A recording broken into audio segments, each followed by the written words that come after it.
আজকে আমরা জানবো প্রিভিয়াস ফাইন্যান্সিয়াল ইয়ারে কি করে যাব, মানে আগের ফাইন্যান্সিয়াল ইয়ারে কি করে যাব।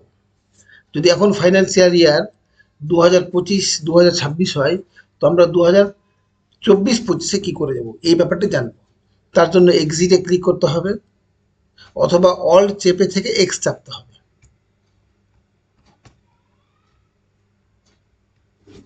এই যে অল্ট কি চেপে থেকে এক্স কি চাপতে হবে।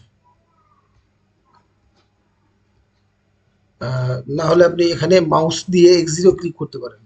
ক্লিক করলে লিস্ট অফ কোম্পানিজ আসবে, একবার এন্টার করব। মার্ক গেটওয়ে আসবে, আর একবার এন্টার করব।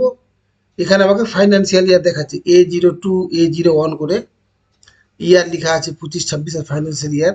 আমি যেটাতে যাব সেটার উপর এন্টার করলেই যেতে পারবো। ভিডিও দেখার জন্য ধন্যবাদ।